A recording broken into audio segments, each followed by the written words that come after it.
Hi everyone, it's that embroidery girl and welcome to another hand embroidery tutorial. So first things first, I'm going to take an air soluble pen. This is just a cheap one that I got off of eBay, and I'm going to draw a large circle.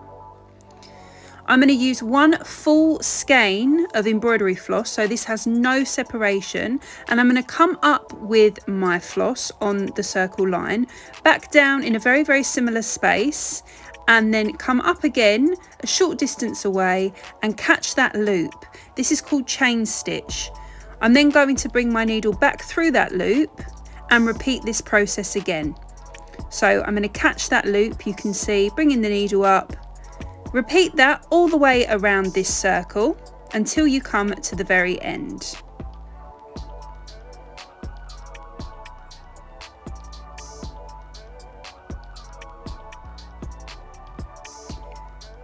Next, I am going to weave my thread through this chain stitch. This adaptation then makes this stitch whipped stitch. You can do this with either straight or chain stitch, but this looks particularly chunky, perfect for a pie crust.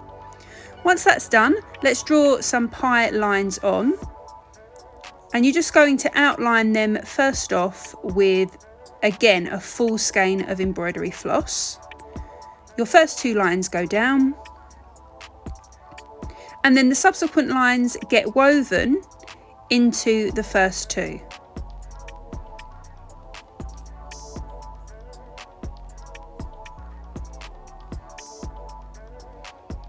You're going to need to do this again, so you'll begin to weave every single line now, under and over,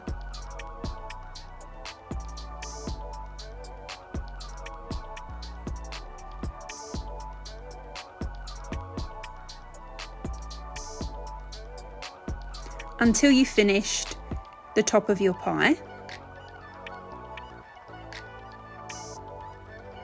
Now I'm going to use a full skein strand of embroidery floss and a chunky needle to create some really big fat berries with my French knots.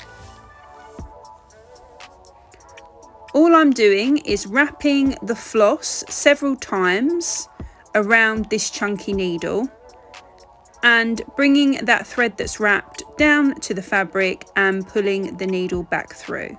I'm going to fill some of the pie up with these, and then I'm going to switch to a smaller needle and 3 strands of floss to create some tiny red ones, and then even smaller, only 2 strands and the same needle to fill in the rest of the white space.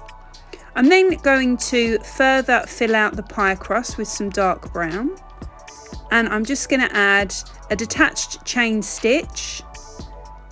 So come up with a needle and then back down in a similar place, come up before that loop goes and then stitch that loop down to create a little leaf, and then do that again.